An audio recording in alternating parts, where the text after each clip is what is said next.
What if your passport said British subject?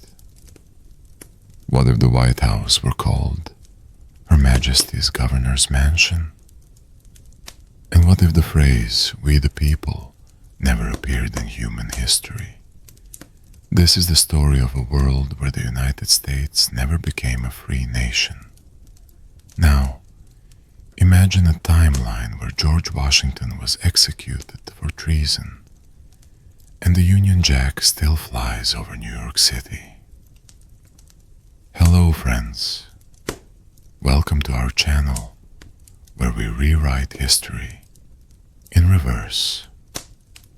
Today, we're diving into a version of the past that sends chills down the spine. What if America had lost the War of Independence? If you enjoy exploring alternate timelines and looking at history from a different angle, make sure to subscribe right now and drop your thoughts in the comments. How do you think your everyday life would look if the US had remained a British colony? Introduction to the alternate outcome. In the dominant historical timeline, the 13 colonies of North America declared independence from Great Britain in 1776 and successfully defended that claim through armed resistance, culminating in the formation of the United States. However, in this counterfactual scenario, the American Revolution is decisively suppressed. The rebellion fails by late 1777 due to a combination of British military superiority, diplomatic isolation of the colonies, internal fragmentation among the revolutionaries, and early execution of key leaders. The implications of this failure are profound. The absence of a sovereign American republic delays or permanently derails the global diffusion of constitutional democracy and reshapes the colonial structure of the Western world well into the 19th century. Collapse of the American revolutionary effort. In this alternate history, the decisive turning point occurs in autumn 1777. Contrary to the real outcome of the battles of Saratoga, where American forces secured a critical victory and gained French support, the Revolutionary Army suffers a catastrophic defeat. The Continental Congress loses its authority, and General George Washington is captured during the British recapture of Philadelphia. His public execution for treason becomes a symbolic and psychological victory for the British Crown. The French, observing the disintegration of the American rebellion, withdraw any considerations of entering the conflict. The lack of foreign military and financial support significantly weakens the colonial resistance. Figures such as Benjamin Franklin and Thomas Jefferson are either arrested or exiled. Revolutionary texts, including the Declaration of Independence and Common Sense, are classified as subversive literature and systematically destroyed by British authorities. Political reorganization. Under British control following the collapse of the rebellion, London implements a structural reorganization of its North American colonies under the Colonial Reintegration and Security Act of 1778. This act abolishes all revolutionary political structures and merges the colonies into a centralized administrative bloc, referred to as the Crown Territories of North America, CTNA. The region is divided into 5 governable districts, each headed by a viceroyal appointee of the British Parliament.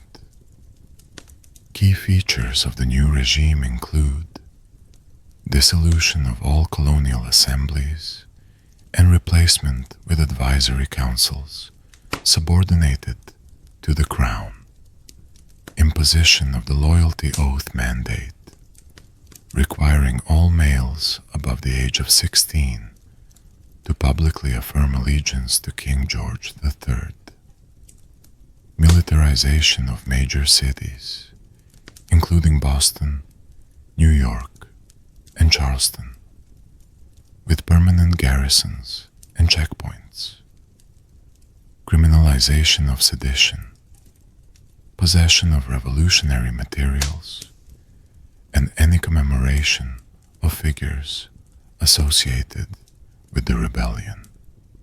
The new governance model integrates advanced surveillance for the period, relying on local informants, Anglican clergy, and trade regulators to identify and report ideological dissent, cultural and ideological suppression.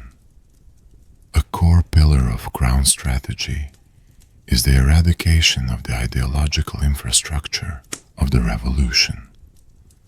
The Committee for Imperial Memory and Information Control, CMIC, is established with the express purpose of rewriting colonial educational curricula, purging revolutionary references, and reinforcing loyalty to the British monarchy. Historical revisionism is implemented through school textbooks presenting George Washington, Samuel Adams, and other revolutionaries as destabilizing extremists, church sermons emphasizing divine monarchy and obedience as theological imperatives, replacement of civic holidays like Independence Day with imperial commemorations such as the Day of the Crown's restoration. Print shops are brought under state licensing, and any unauthorized press operations are subject to seizure and criminal prosecution. Literacy tests are introduced in urban centers, not for educational advancement, but as mechanisms of ideological control. Applicants must demonstrate familiarity with approved materials and recite loyalty verses from memory. Socioeconomic realignment. Economically, the failure of the revolution enables the British Empire to implement a long-desired project: full extraction-based integration of North America into the imperial mercantilist system. Under the Imperial Resource Allocation Act, 1779, agriculture in the southern colonies is restructured into export-focused plantations under the supervision of Crown investors and military security forces. Northern ports such as Boston and New York are transformed into state-regulated shipping nodes with tariffs set by the Board of Trade in London. Taxation levels return to pre-revolutionary increases, notably the Stamp Act and Townshend Acts are reinstated under new legal names. Colonial merchants are restricted from direct trade with non-British partners. All external commerce flows through London or its designated East India affiliates. Over time, this economic structure creates a highly stratified society. British loyalists and their descendants acquire land, political privilege, and access to higher education. Former revolutionaries and their families are largely excluded from professional advancement. Suppression of historical memory. By the turn of the 19th century, the American Revolutionary episode is no longer part of public discourse. The doctrine of national erasure, adopted in 1803, formalizes a program of historical cleansing, modeled in part on similar British efforts in Ireland and India. Key elements include destruction or archival sealing of all physical memorials to the rebellion, replacement of family surnames associated with rebellion through compulsory renaming programs, elimination of oral history traditions via enforced education in Crown-mandated boarding schools. Resistance to these programs persists in remote regions, especially in the Appalachian Highlands and backwoods territories of the southern interior. Here, small communities begin to develop alternative memory systems, encoded storytelling, symbolic artifacts, and oral genealogies that preserve fragmented versions of the original revolutionary ethos. Early emergence of counterstructures. While organized resistance is effectively extinguished for decades, a cultural undercurrent of dissent begins to evolve into nonviolent, decentralized opposition. Small enclaves of ideological dissidents, mostly descendants of former rebels, teachers, and underground printers, develop an informal system known as the circle tradition. These circles are semi-clandestine meetings held in barns, forests, or basements. They are characterized by absence of formal hierarchy or leadership, consensus-based discussion formats, ritual preservation of banned texts through memorization and recitation, development of alternative civic values centered on accountability, transparency, and the sanctity of voluntary association.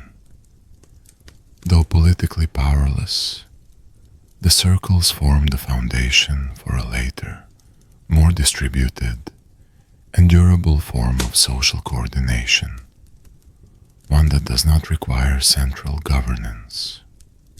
International consequences of British victory. The British suppression of the American Rebellion sends a powerful signal across Europe and the colonial world.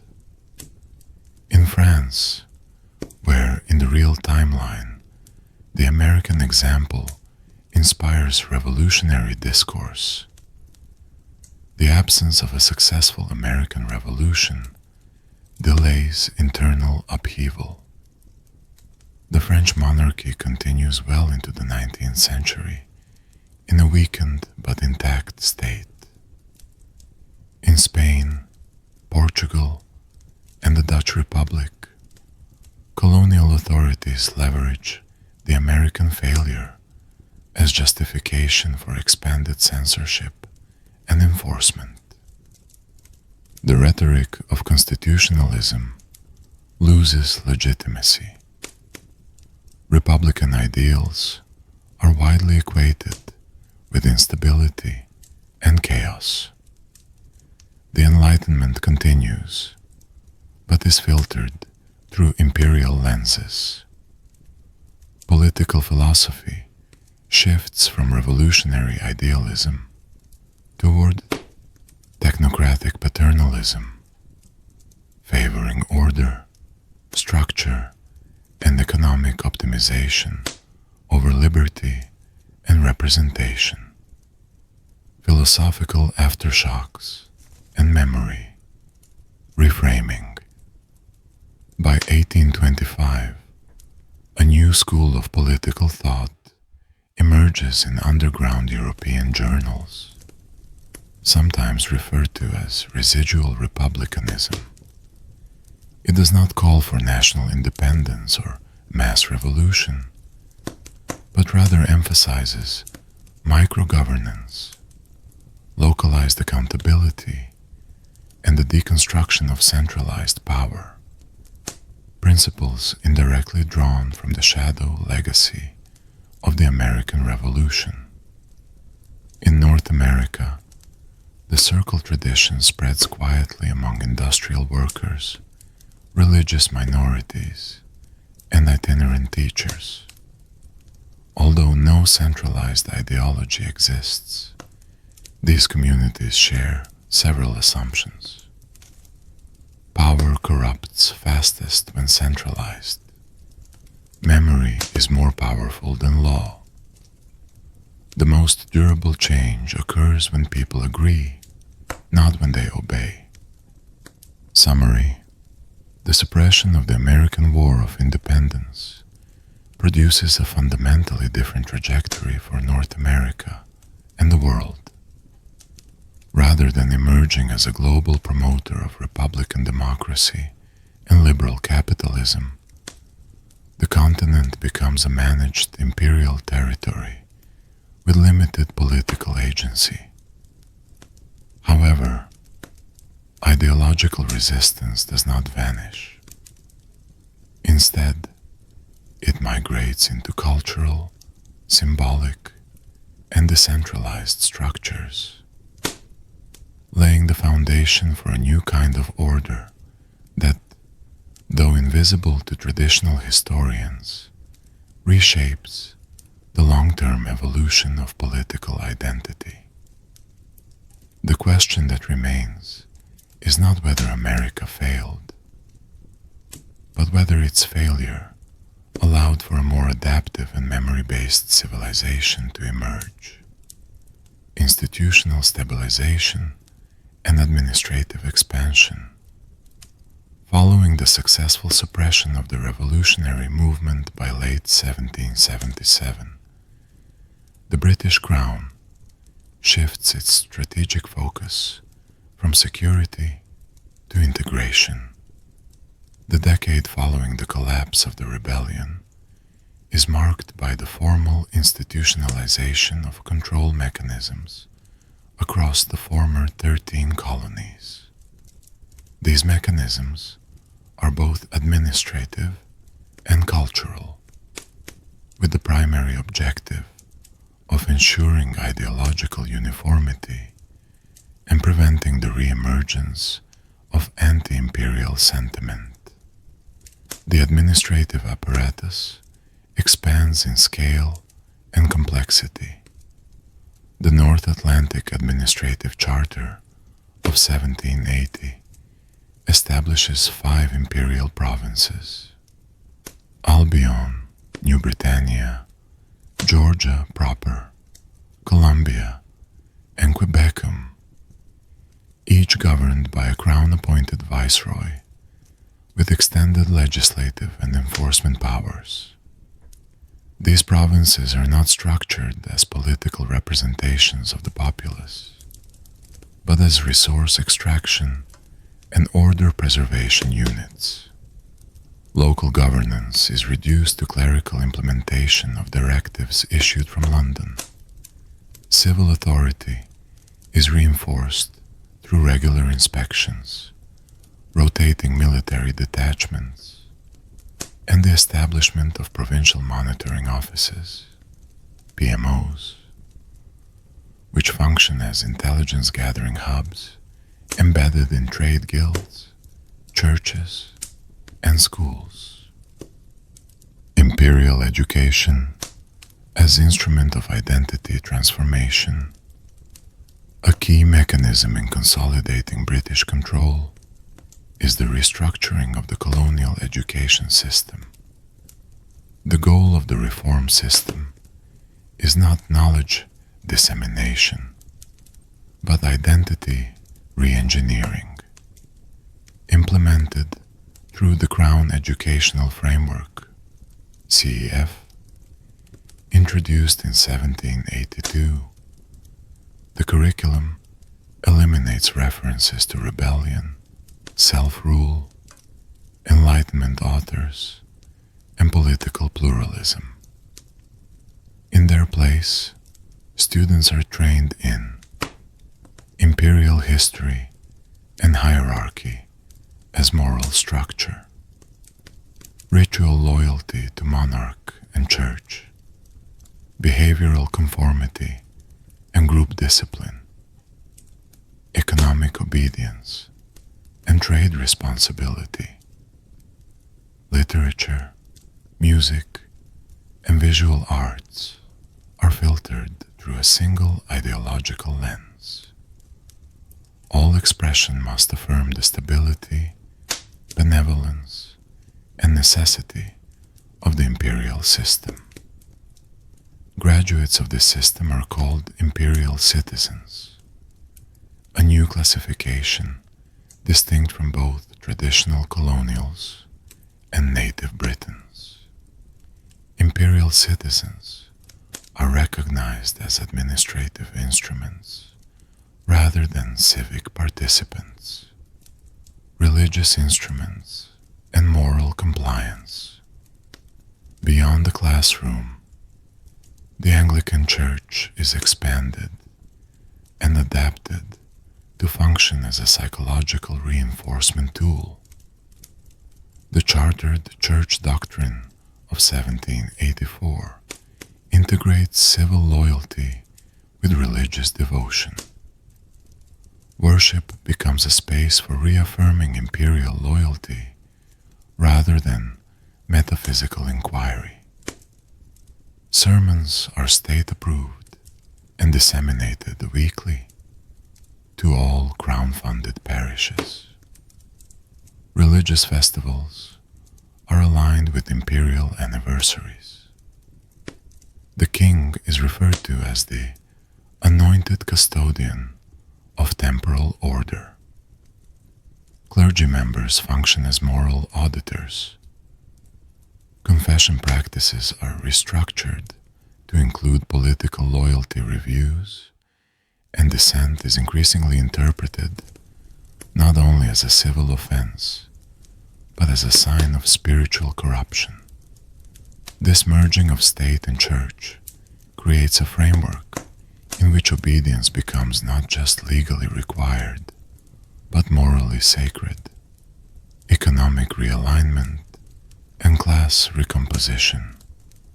The absence of republican infrastructure permits the full-scale implementation of British imperial mercantilism across the North American continent. By 1790, the region is no longer referred to as a colonial holding, but as a crown revenue corridor, whose primary function is to sustain the imperial center through extraction and export. In the South, cash crop monocultures, particularly cotton and sugar, are intensified under crown-backed monopolies enforced by crown colonial guards.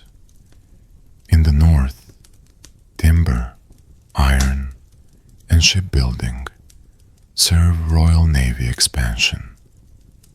Inland territories are converted into logistics corridors, facilitating the transportation of goods to imperial ports.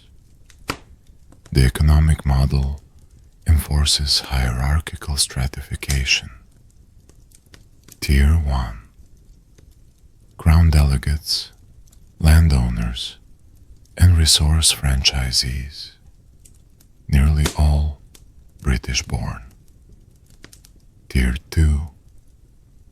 Loyalist descendants and approved clergy with limited privileges. Tier 3.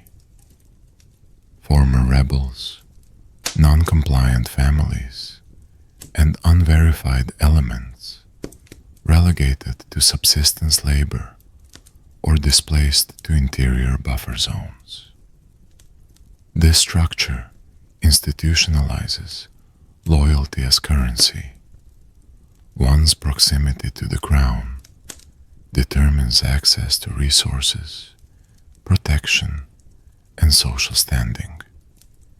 Information control and the suppression of decentralized communication to prevent ideological diffusion and the emergence of informal civic networks. British authorities created the Office of Discourse Regulation, ODR, in 1785. The ODR is tasked with monitoring, filtering, and authorizing all written, printed, and spoken information circulated in the Crown territories. The ODR introduces a registry of approved vocabulary, known as the Lexicon of Stability, which must be used in all official documents and newspapers, the Discursive Conformity Code, requiring all public communications to align with imperial narratives and suppress uncertainty, irony, or moral relativism. A memory review index for schools and newspapers, penalizing the reuse of pre-rebellion slogans, metaphors, or historical references. These mechanisms are supported by surveillance networks, known as narrative officers, who embed themselves in civic life and report any deviation from prescribed communicative norms. The inheritance crisis and the controlled continuity of power. A notable development within the first generation of Crown Territories governance is the so-called Loyalist Inheritance Crisis of 1791. The Crown had promised land and status to Loyalist families who assisted in the suppression of rebellion. However, as administrative costs rose and land became scarce, the empire began rationing access to these rewards. This economic bottleneck results in intergenerational discontent among the loyalist elite, many of whom expected hereditary privilege. Some relocate to Britain, where they are socially marginalized. Others, stripped of promised estates, form a culturally embittered subclass that exists in ideological limbo, supportive of the empire, but excluded from its core benefits. This group becomes a latent vector of instability, contributing to the later emergence of the false commons, an imperial-sponsored simulation of participatory governance developed in the 19th century to preempt social unrest. Resistance evolves through structural absence. Unlike traditional resistance movements, which rely on hierarchical organization and centralized messaging, the post-rebellion American opposition mutates into a pattern of non-institutional civic resilience. The lack of coordination becomes its strength. Key features include autonomous memory preservation.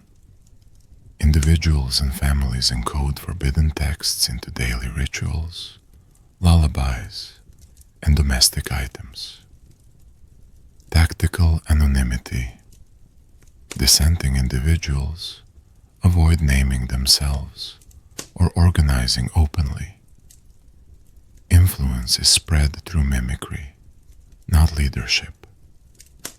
Ideological modularity.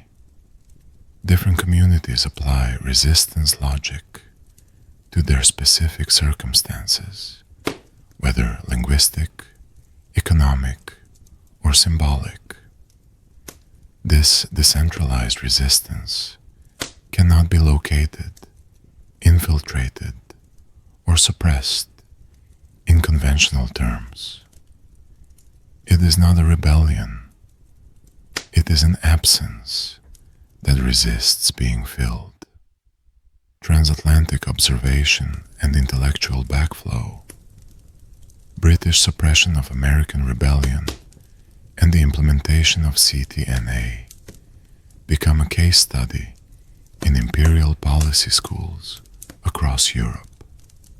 German, Dutch, and Russian policymakers cite the British model as evidence that revolutions can be extracted from the public imagination if memory is sufficiently neutralized. However, not all observers are convinced. Early 19th century Italian philosopher Alvaro Cataneo writes, "They have killed the Republic not by defeating it, but by erasing the belief that it ever existed. Yet belief, once buried, does not decompose, it ferments." This line of reasoning influences a quiet ideological reversal in the academic circles of Budapest, Geneva, and Prague, where thinkers begin constructing the idea of non-state political continuity, a conceptual structure where a civic order can survive even in the total absence of sovereignty. Concluding analysis. By the end of the 18th century, the North American continent is no longer a rebellious frontier. It is a case study in systemic political containment. The failure of American independence does not merely alter governance. It rewires the ontological framework of political identity in the Western world. However, this version of history raises a deeper paradox.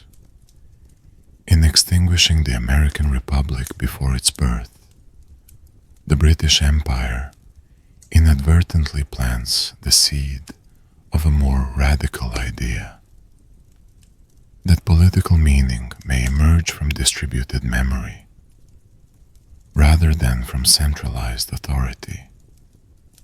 This realization does not yet manifest in institutional form, but the conditions for its emergence, ideological decentralization, ritualized dissent, and the suspicion of hierarchy are now embedded in cultural DNA. The structures of the empire are stable, but its narrative control is no longer absolute. A continent without a republic. How British rule shaped a different 19th century. The world after the revolution that failed. By the early 1800s, the idea of an independent United States is not just forgotten, it is erased. The American Revolution never succeeded. There is no declaration taught in schools, no constitution to argue over, no founding myths about liberty or self-governance. Instead, the former colonies have been folded into the structure of the British Empire, becoming tightly governed provinces, known collectively as the Crown Territories of North America. This version of North America grows up not as a beacon of democracy, but as a well-managed imperial holding. Roads are built, trade is encouraged, and cities like Boston and New York, now renamed Bostonshire and New Liverpool, become centers of commerce, not rebellion. But beneath the surface, a different story is unfolding. Order and obedience. The British imperial model The British approach to managing the continent is methodical. Each of the provinces is ruled by a governor appointed by the crown. There are no elections, no assemblies, no debates. Law comes from London. Decisions are enforced by local bureaucrats and military patrols. For many people, life becomes predictable. Taxes are regular. Trade is supervised. Schools focus on loyalty, grammar, and empire building. Public ceremonies celebrate the monarchy. Religious services are standardized under the Anglican Church. To outside observers, especially in Europe, this system looks stable. Some even call it the empire's greatest success. But what they don't see is what's being lost. Memory, identity, and the belief that ordinary people have a right to shape their future. What happened to the revolutionaries? Most of the original revolutionaries are gone. George Washington is executed in 1777. Thomas Jefferson escapes to the West Indies. Benjamin Franklin is captured and taken to London, where he lives under supervision, barred from publishing. Their writings are banned. The Declaration of Independence is publicly burned. Even owning a copy becomes illegal. In towns and cities, families connected to the rebellion lose their land and status. Their children are placed in special schools designed to correct their worldview. Over time, the memory of the revolution fades, not through violence, but through silence. The rise of a loyalist elite. As the old revolutionary class is pushed aside, a new elite takes its place. The loyalists, colonists who sided with the British during the war. These families are rewarded with land, trade licenses, and positions in the provincial governments. They are educated in London, marry into British nobility, and help oversee imperial interests across the continent. To maintain their position, the loyalists become the strongest defenders of the empire. They promote British values, discourage dissent, and ensure that their children never ask uncomfortable questions about the past. This loyalist elite shapes the culture of 19th century North America. Cities are designed to mimic British aesthetics. Social clubs and institutions carry names like the King's Circle or the Imperial Institute of Public Morals. Public discourse becomes rigid, controlled, and ceremonial. Education becomes a tool of control. In this world, education is not about encouraging critical thinking. It is about producing loyal subjects. By 1810, all provincial schools follow a centralized curriculum designed in London. Children are taught imperial history, geography of the colonies, and proper etiquette.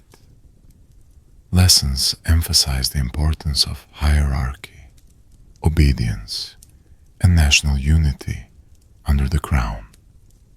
There are no classes on revolution, civil rights, or democratic theory. Figures like Locke or Rousseau are never mentioned. Instead, students memorize the works of British moralists and learn how to serve the empire through trade, administration, or military service. This creates a generation that is informed but not empowered. The hidden memory, circles of silence. Despite the empire's success in shaping public life, small pockets of resistance remain. But they don't look like traditional rebellions.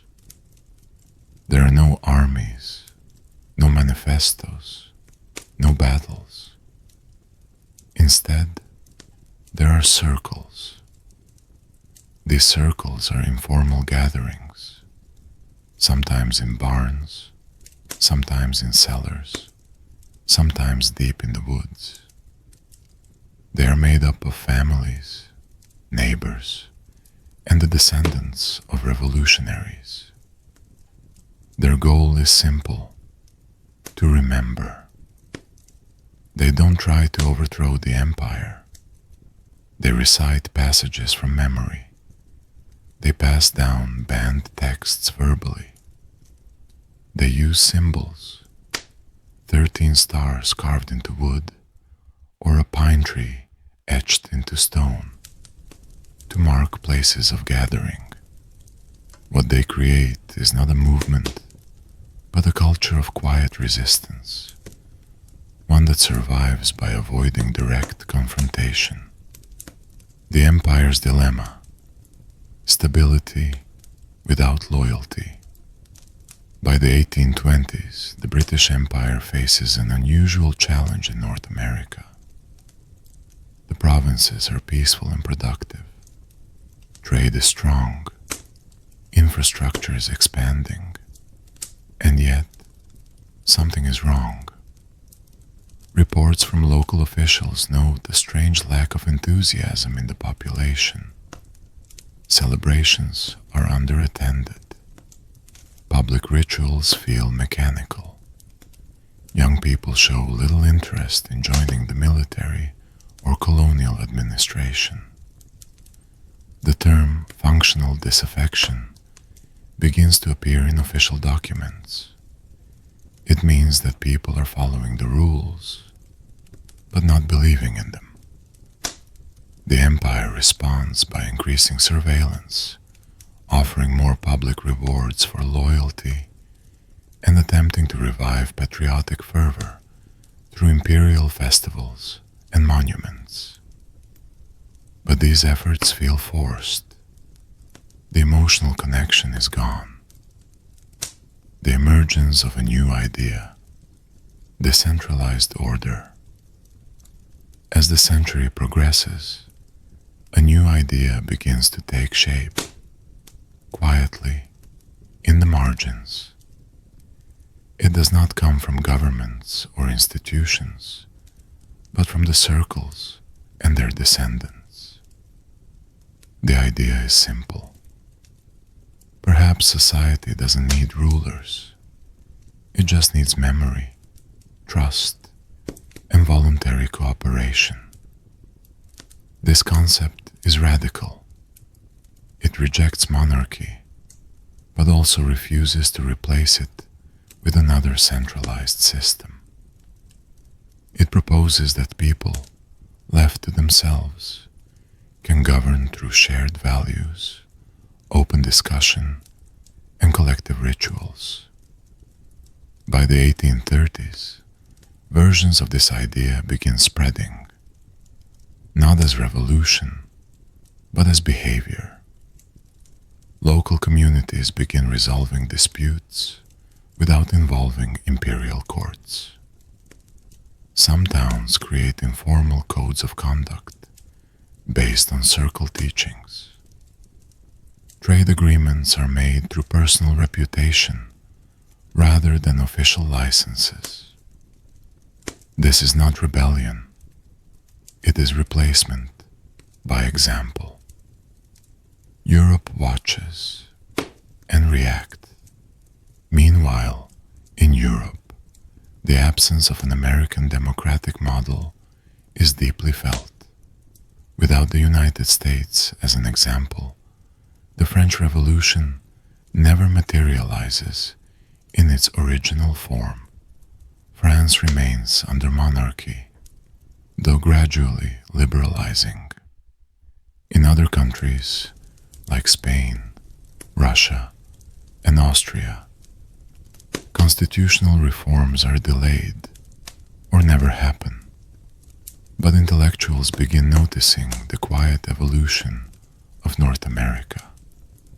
Essays circulate in Paris, Vienna, and Budapest, discussing the silent provinces, places that are technically under empire but behaving independently.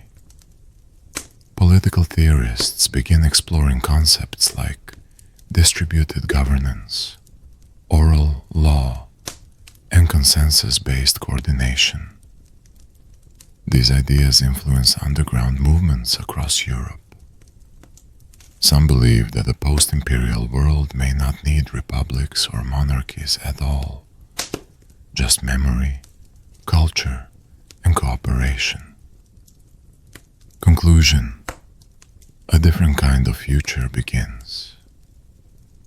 By the end of the 1830s, North America has not become a democratic republic, but it is no longer just a colonial outpost either.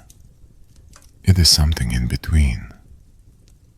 Officially, the continent belongs to the British Crown, but socially, economically, and culturally, it is developing along its own path, one shaped by forgotten texts, hidden rituals, and communities that choose memory over obedience.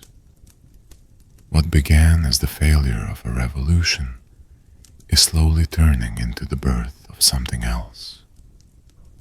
A society without rulers, without borders, and without a flag, but with a purpose. The question is no longer, what if America had won? It is now. What happens when people learn to live without needing to? When empires imitate the global spread of post-colonial behavior, the strange success of not revolting. By the mid-19th century, the Crown territories of North America remain firmly under British rule, at least on paper. There is no war, no official break from the empire. But something unusual has happened. Without political parties, without leaders, and without violent uprisings, a large part of the population has gradually stepped out of imperial logic. They follow the laws, they pay taxes, but they also resolve conflicts locally, organize mutual aid systems, and pass down alternative histories. Many communities rely less and less on imperial courts, newspapers, or schools. What started as passive survival has evolved into a quiet cultural revolution, one without guns, banners, or speeches. And the empire begins to take notice. The empire's identity crisis. In London, officials observe a paradox. North America is productive, but not loyal. It's peaceful, but emotionally distant. Young people are not joining the civil service. Subjects perform ceremonies, but don't believe in them. A confidential report from 1841 calls this condition post-authority adaptation. It suggests that even in the absence of elections or revolutions, people are beginning to govern themselves, informally and without permission. Some within Parliament begin to worry. What if this new behavior spreads to other colonies? The British response is not to punish, but to imitate. Project Reflection, Copying the Commons. In 1845, the British government launches a program called Project Reflection. The goal is to create controlled simulations of North America's localist behavior. Officials want to give people the feeling of participation without giving up actual control. New initiatives are introduced. Community councils are established, but their members are handpicked by provincial governors. Schools teach critical discussion, but only within pre-approved topics. Villages are encouraged to hold listening sessions under supervision. The idea is to replicate the surface of grassroots culture while keeping the imperial structure underneath. At first, the program seems to work. People participate. Public trust improves. Resistance drops. But soon, problems emerge. When a copy feels wrong, across the provinces, people begin to sense the difference between the original circles and the official ones. The real circles are informal, slow, and built on trust. The imperial versions are organized, polished, and often scripted. Decisions in real communities take hours or days because they require consensus. Imperial councils vote in minutes, always reaching the same conclusion. Some citizens play along, others withdraw. A few return to hidden traditions. The phrase "empty circle" begins to appear in underground writings. It describes the feeling of pretending to participate while knowing that the outcome is already decided. For the first time, imperial officials realize that trust cannot be manufactured, at least not the kind that holds communities together over generations. International attention.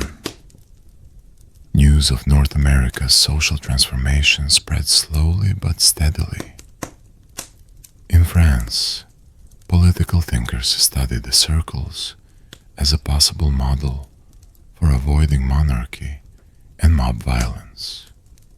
In Prussia, students begin organizing study circles, inspired by the American example, though they focus more on ethics and cooperation than on rebellion. In Russia, some communities along the Volga create shadow councils that operate alongside the Tsarist bureaucracy, resolving local issues before the state even arrives. No one openly calls this a revolution, but across multiple continents, people begin to experiment with non-authoritarian cooperation. The core principle is always the same. Solve problems close to where they happen. Let people speak before they are managed. Imperial backlash and the danger of soft rebellion. By the late 1850s, the British Empire no longer sees the circles as harmless. A new wave of concern spreads through the Ministry for Colonial Affairs.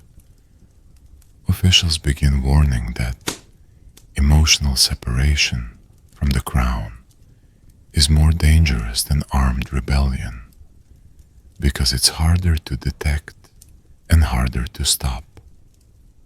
One internal memo reads, "We are governing a population that follows our rules, but not our reasons. To respond, the empire shifts tactics again. This time, they move from simulation to containment through distraction. They introduce imperial holidays with elaborate pageantry, free theater performances in the provinces, royal tours, and symbolic handshakes with local elders. They even begin publicly referencing the value of local voices in speeches. But none of it restores emotional loyalty. People continue to follow the rules, but the empire becomes background noise. The turning point, the year of the quiet split. In 1861, a unique event occurs. Across multiple provinces, at almost the same time, thousands of citizens stop attending imperial functions. There is no call to action, no protest, no banners. People simply stay home. They don't explain why. A journalist calls it the quiet split, and that term sticks. After that, the rate of participation in imperial structures declines further. Churches lose attendance. Civil courts go unused. Imperial newspapers are read mostly by officials and loyalists. But life goes on, smoothly, because local communities have already built alternative systems. A civilization without a name. By 1870, North America functions like a parallel society. It's still under the British Empire officially, but in practice, it runs by its own rules. And yet, no new country is declared. No flag is raised. Instead, people start referring to their way of life as the commons. Not a nation, not a movement, just a shared understanding. Decision-making is local. Power must circulate, not accumulate. Memory is stronger than law. The commons has no leaders, no central command, and no army. But it becomes more organized than many actual governments. Information is passed through traveling teachers. Conflicts are resolved by public storytelling. Reputation replaces money as a form of credit. In some regions, people even forget the empire exists, not because they resist it, but because it's no longer relevant. Europe responds and begins to crumble. In Europe, especially in the German states, Italy, and the Habsburg Empire, the idea of the commons reaches a younger generation tired of war and bureaucracy.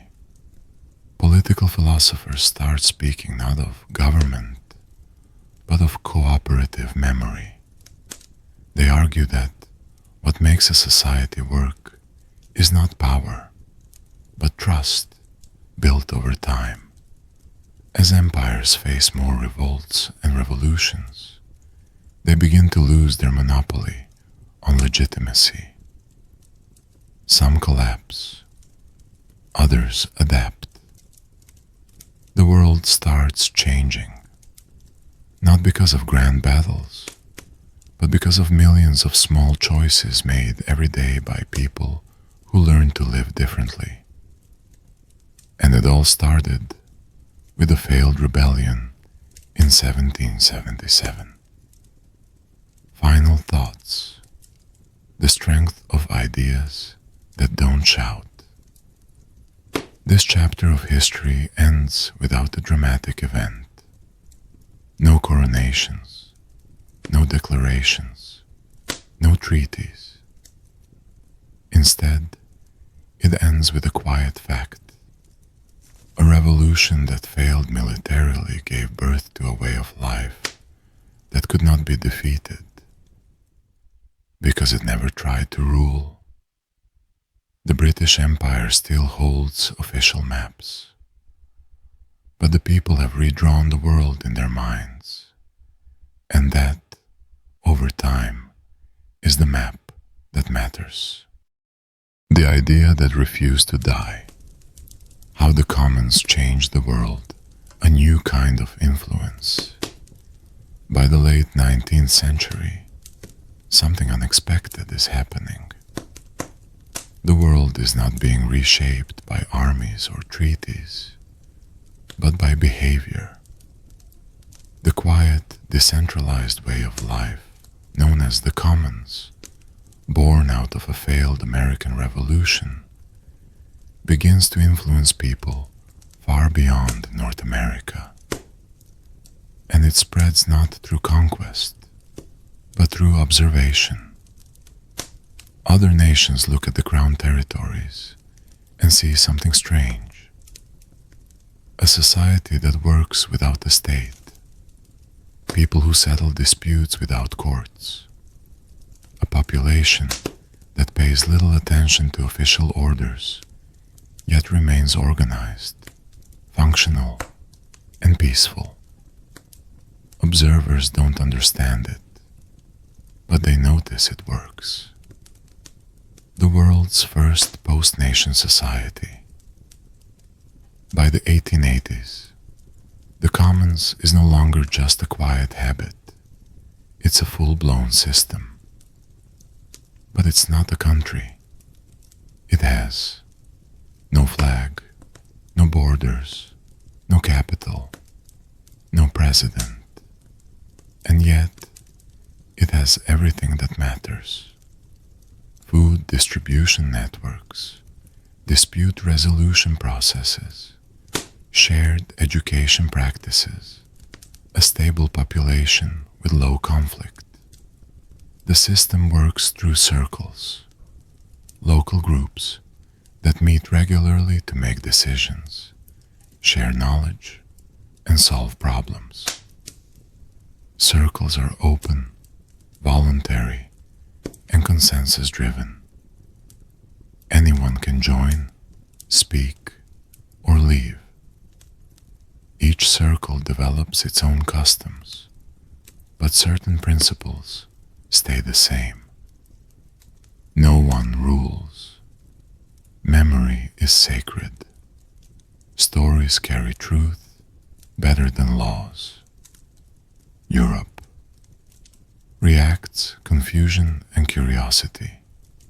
In Berlin, Paris, Vienna, and Moscow, newspapers begin publishing editorials with headlines like "The Empire that Rules Itself," "America Without a Nation," "The Ghost Republic." Some European leaders see the commons as a threat, a dangerous rejection of authority. Others see it as a curiosity, or even a potential model for reform. In universities, young intellectuals begin studying it as a natural experiment in human governance. They debate whether the commons is a political system, a cultural tradition, or something else entirely.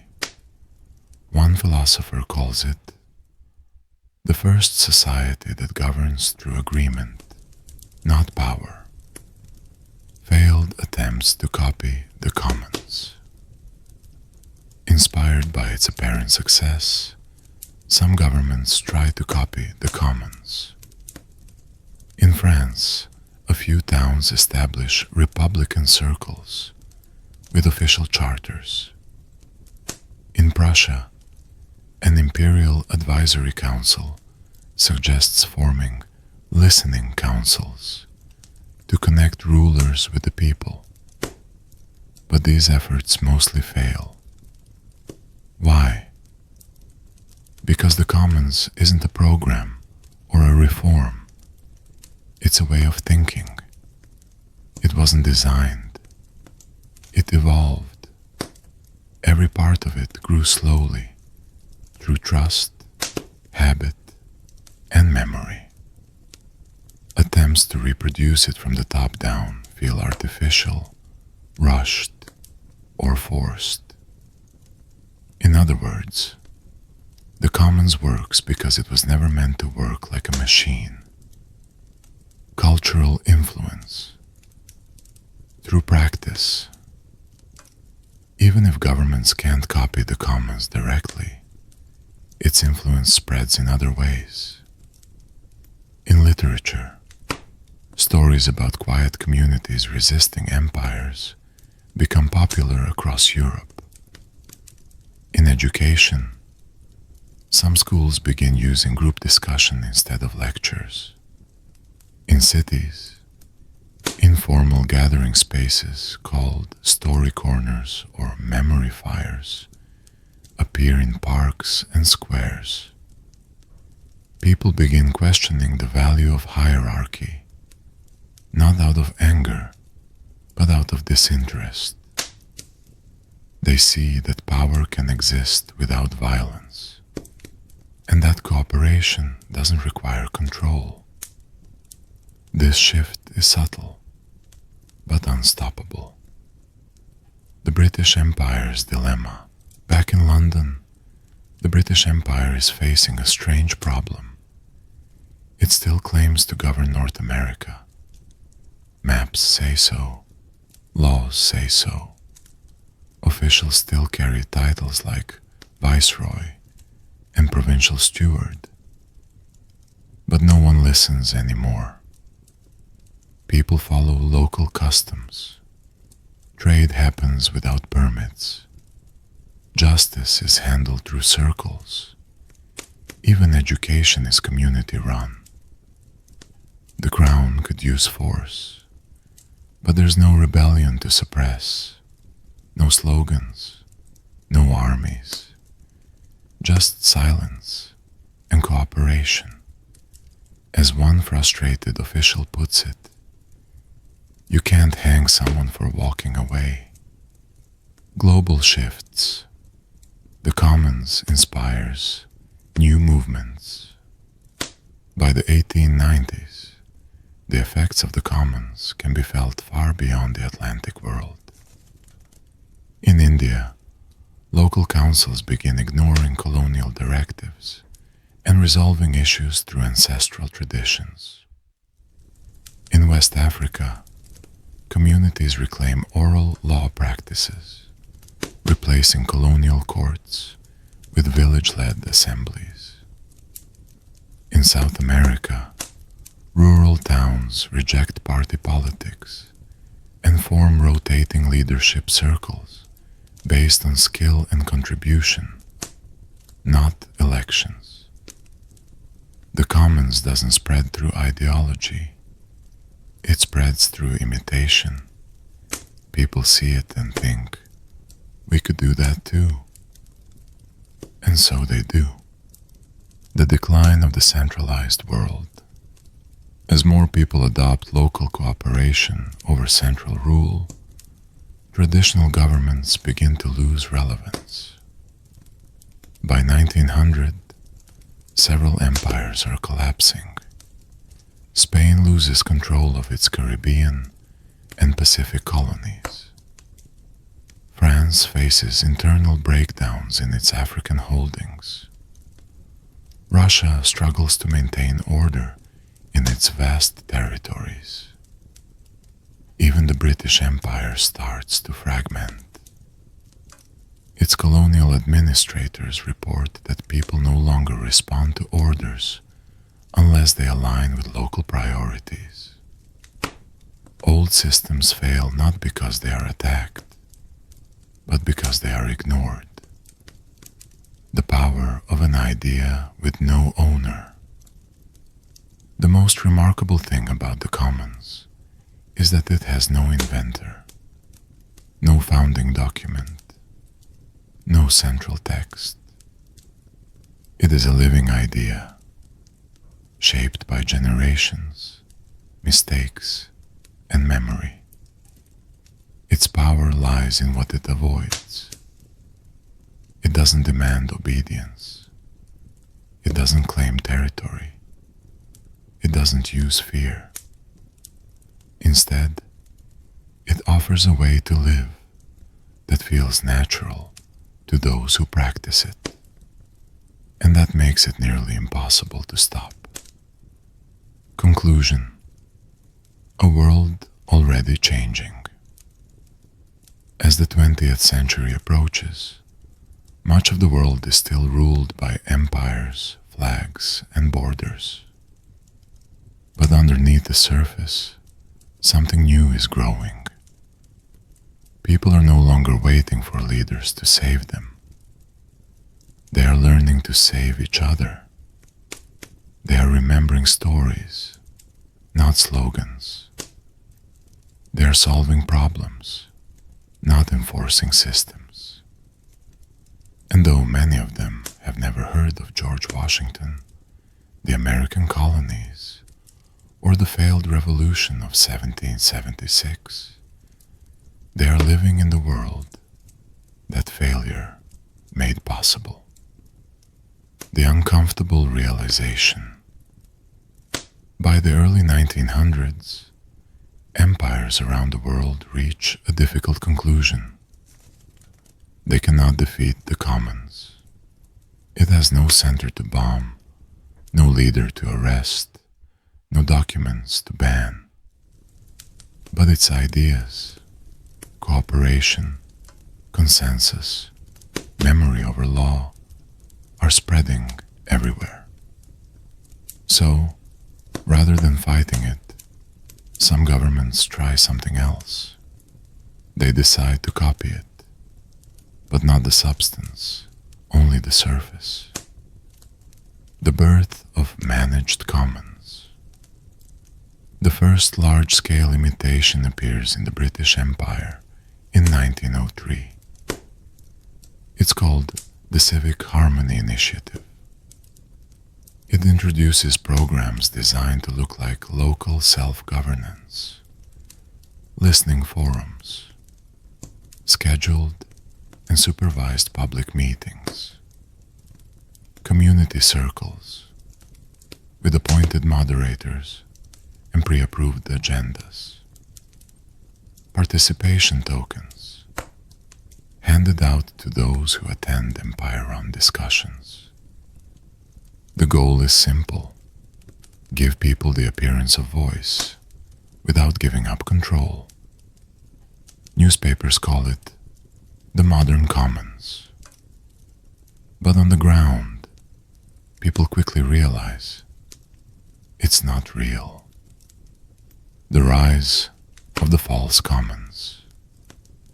Soon, other empires join in. In France, the people's councils are formed. In Russia, the circles of the Tsar's trust begin operating. In Japan, local harmony units hold stage community dialogues. They all use the language of the commons: consensus, memory, participation. They all hold meetings, produce reports, and film smiling citizens. But they all have one problem: the decisions are already made before anyone speaks. The public response: quiet rejection. Most people don't protest these fake structures. They don't organize boycotts or write angry letters. Instead, they do something more powerful. They stop showing up. Attendance drops. Reports go unread. Listening forums are held in empty halls. Some communities invent code words to describe them, like ghost circles, paper commons, talk theater. People understand the difference between real cooperation and controlled performance. And once that difference is seen, it cannot be unseen.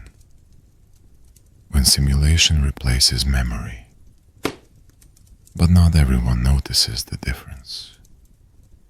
In cities far from original circles, in colonies, in industrial towns, in newly formed urban centers, younger generations grow up with only the fake version. They attend government circles. They recite scripted values. They begin to think this is what participation means. And slowly, something dangerous begins to happen. People stop remembering what real self-governance feels like. Memory, the core of the commons, starts to erode. This is no longer resistance. It's replacement. The fight to preserve the original. In response, elders from the original commons regions, mostly in North America and parts of India, begin organizing what they call echo gatherings. These are not protests, they are reminders. At echo gatherings, people share original circle rituals, personal stories about how decisions were made without force, forgotten songs and symbols once used to mark real consensus. The goal is not to educate with facts, but to restore the emotional memory of freedom. As one elder says, truth is not what you remember in your mind. It's what your body knows when no one is watching. The empire's last trick, full simulation. By 1910, the simulation effort reaches its peak. Some governments go as far as creating entire model common cities, places designed from scratch to look like real, decentralized societies. They allow local councils, barter systems, communal gardens, even memory archives. But there's one catch. Everything is recorded. Everything is monitored. Everything can be shut down. The experiment is a political theater built to absorb dissent. And it works for a while. People move in. They enjoy the freedom. They feel heard. But then someone asks, why do we need permission to live like this? And the illusion collapses. The silent collapse of control. As the 20th century progresses, the gap between real trust and managed imitation becomes too wide. Governments that try to simulate the commons begin to lose control, not because of uprisings, but because of disinterest. Citizens stop participating. Laws are ignored, not as acts of rebellion, but as acts of focus on local problems. Political parties can't gain traction because people prefer resolving issues in person, not through elections. Newspapers lose readership because word of mouth is more reliable. Empires begin to look large, loud, and strangely irrelevant. The world, redefined by absence. By the 1920s, the world is still covered in borders, flags, and governments. But underneath, something else is taking root. In many places, the idea of formal authority no longer defines legitimacy.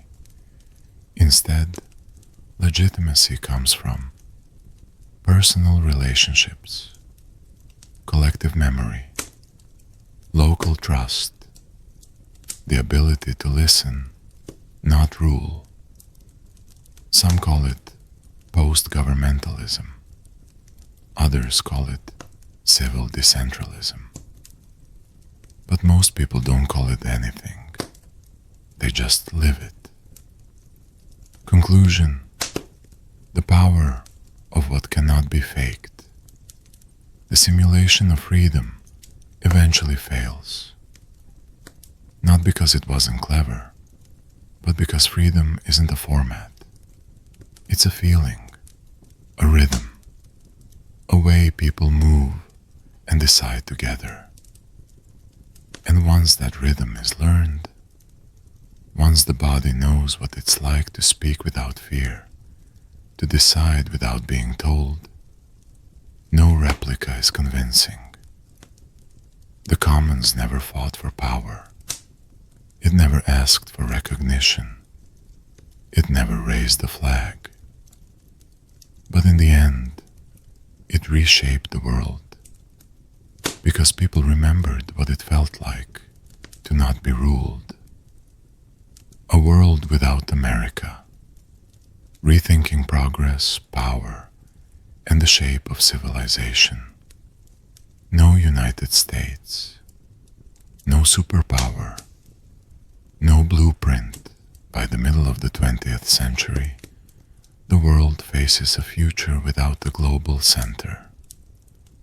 There is no United States, no Washington, no dollar, no military alliances led by a single dominant country, no cultural or ideological export model for the rest of the world to follow.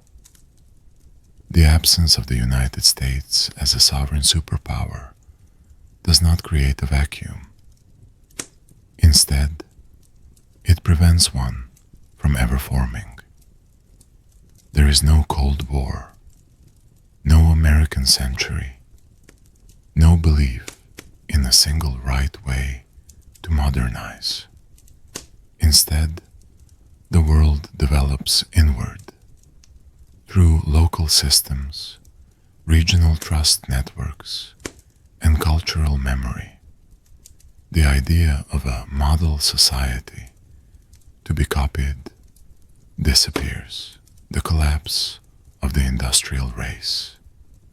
Without a dominant industrial and technological power like the United States, the global economy takes a different path. Electricity spreads more slowly. Mass production is not standardized. Automobile culture remains localized. There is no global assembly line, no Silicon Valley, no McDonald's. But this does not mean stagnation.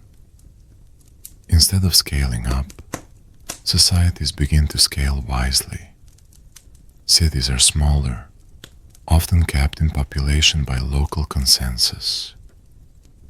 Technology is adapted to fit existing rhythms, not to create new ones.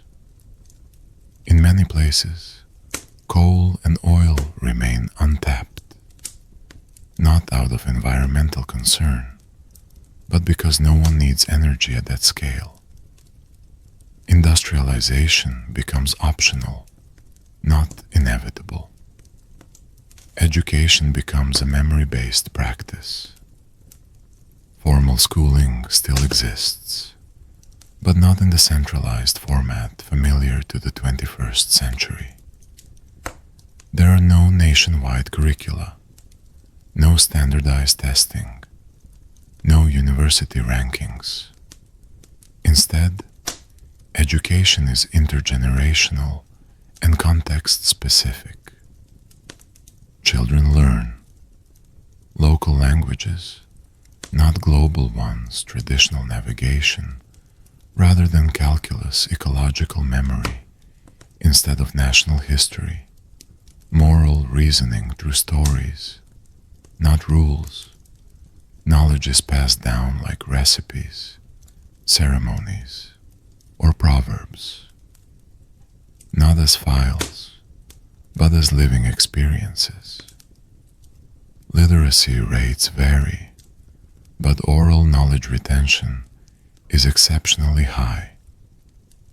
In many regions, memory is treated as a public trust, maintained by trained rememberers rather than institutions. Medicine without markets. Without the global pharmaceutical industry, healthcare evolves differently.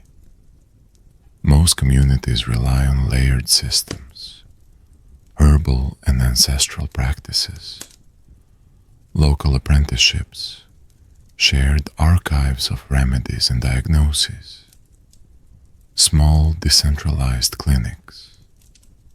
Hospitals still exist, but not as corporations. Doctors are chosen not only for skill, but for community memory, how they've handled prior crises, how well they listen. Innovation is slower, but also more cautious.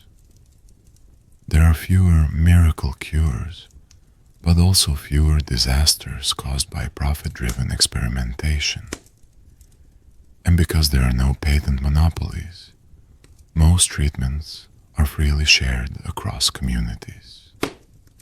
A world without ideological crusades, without America as a missionary of democracy and capitalism. There are no global wars fought to spread freedom.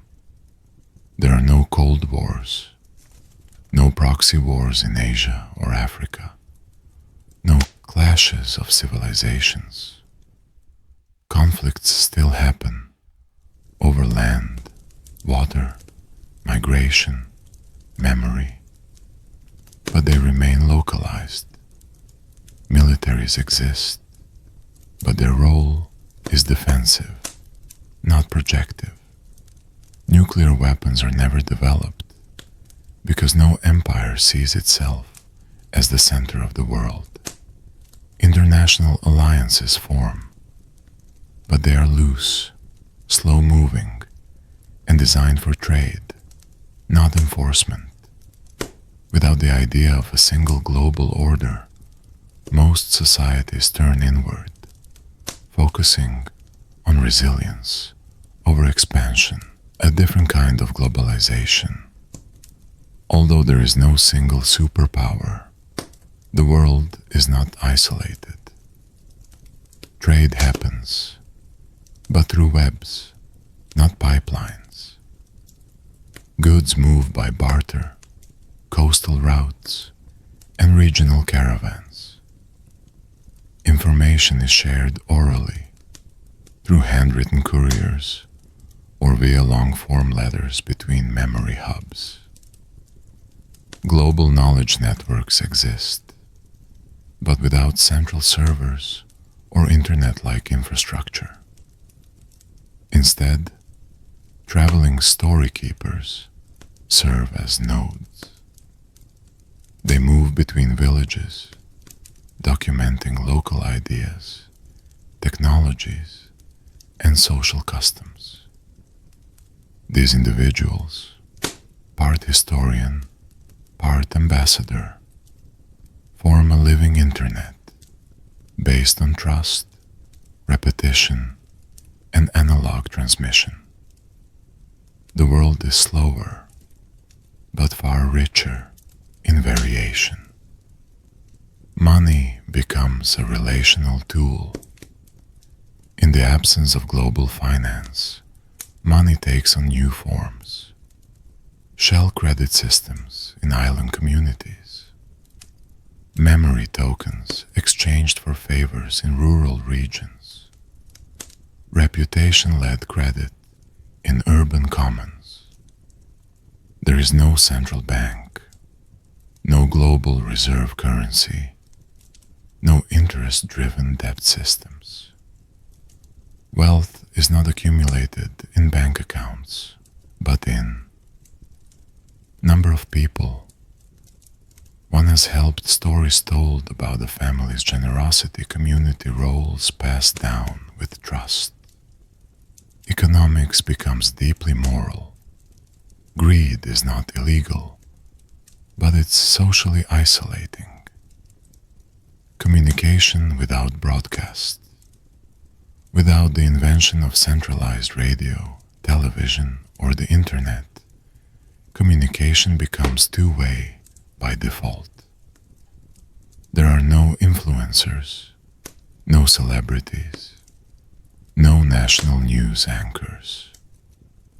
Instead, story circles serve as the primary form of information exchange. People gather weekly or monthly to share news, disputes, reflections, decisions. These gatherings are not performances, they are processes. Information travels more slowly, but it is more durable, verified through many ears, and rarely manipulated. The result? Fewer rumors, less panic, more trust, the end of the linear timeline. Without the American dream of forward motion, of faster, bigger, better, the very concept of progress changes. History is no longer taught as a line, but as a circle. Societies measure growth not in GDP or technological milestones, but in depth of relationships, resilience of local systems, ability to recover from disaster, collective memory retention. Innovation still exists, but as refinement, not disruption. New ideas are welcome if they are slow, reversible, and tested by time. This culture rewards wisdom over novelty, stability over speed, and honor over faith. Conclusion: the missing superpower that changed everything, the failure of the American Revolution in 1776, prevented the rise of a single global power. But that absence didn't create chaos. It created balance. The Commons model, decentralized, trust-based, memory-driven, gradually replaced the logic of empire, competition, and dominance. And by the 20th century, the world became something entirely different.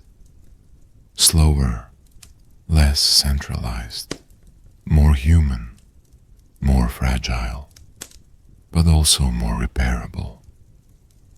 A world where power whispers and memory rules.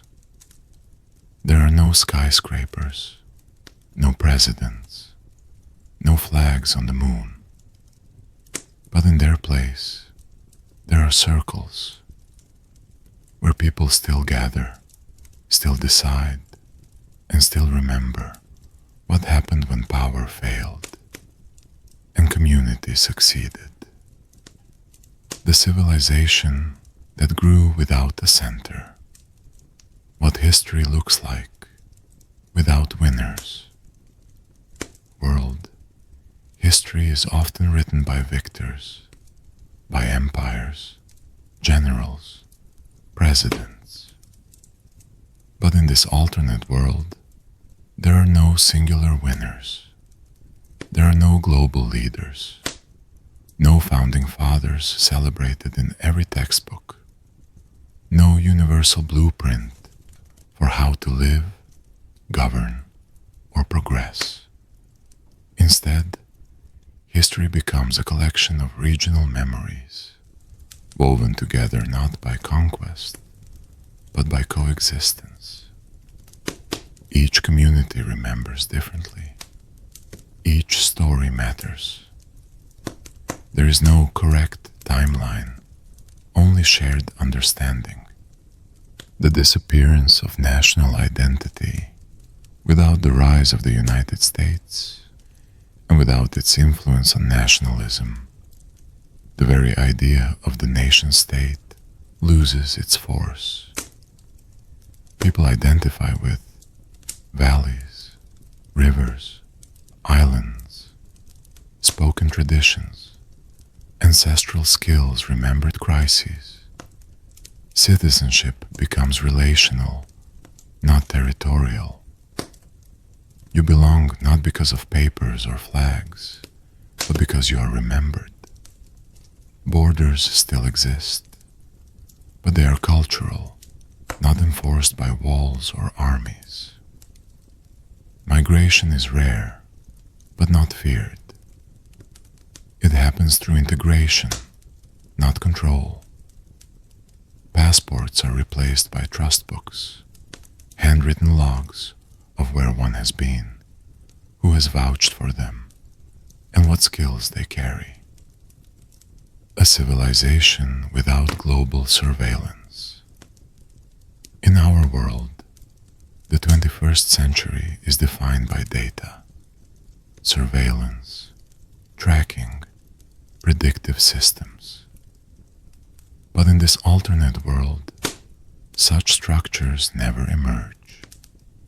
There are no digital footprints, no corporations collecting behavior, no governments building citizen profiles.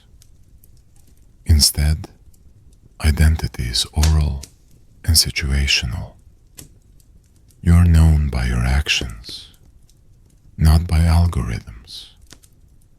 Mistakes are remembered, not recorded.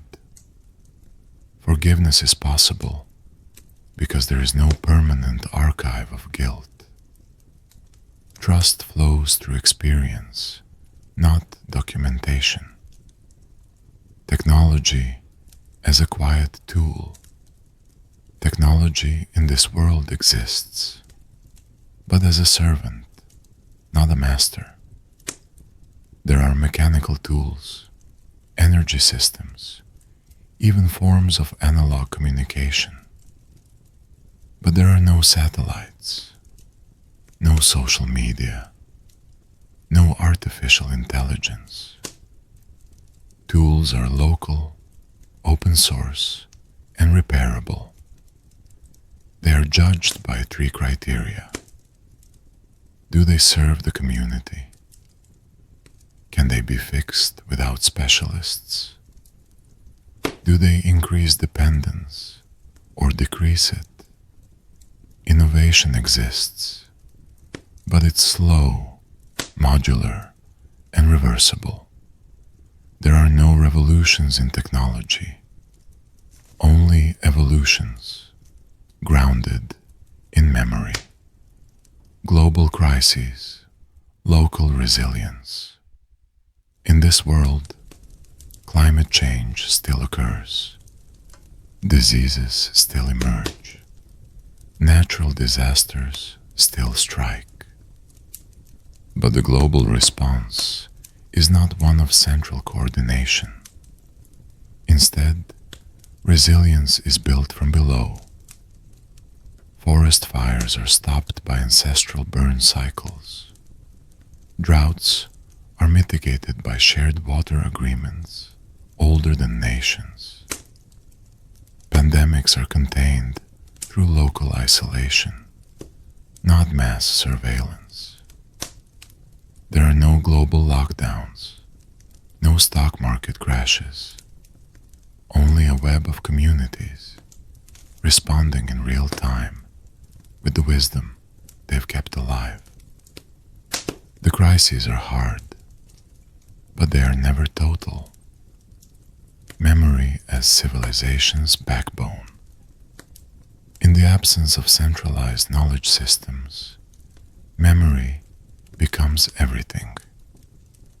Communities assign official rememberers, roles passed from generation to generation. Their task is to hold stories of past mistakes, rituals of healing, names of those who came before, local treaties and alliances, warnings about forgotten dangers. These rememberers are not historians. They are guardians of meaning. Their knowledge is not categorized. It is relational. And unlike digital archives, their memory can forgive, adapt, and change with time. Language. Without domination, English does not become the global language. There is no lingua franca, no cultural monopoly. Instead, thousands of languages survive and thrive. Translation is slow, but respectful. Multilingualism is common, and stories are always told in their original form first, even if imperfectly understood. Linguistic diversity is not a barrier. It is the engine of thought. People do not ask, "How do I say this in your language?" They ask, "What does this mean in yours?" Art without mass culture. There are no pop stars, no Hollywood, no billion-dollar franchises. Instead, art is hyper-local. Songs are written for specific rivers, not radio. Paintings are made to honor past winters, not galleries. Dances are performed for healing, not fame. Art is tied to place, season, and memory. There is no competition for attention, no marketing cycles, no content wars. Creation becomes ritual, not commodity. And without mass media, every performance matters, because it might never happen again. The commons as the global language. Though there is no single culture, a shared way of life emerges, based on the principles of the commons. No one rules, decisions are made together. Memory guides the future. Power is decentralized by design. Whether in mountain villages or coastal ports, people recognize this pattern.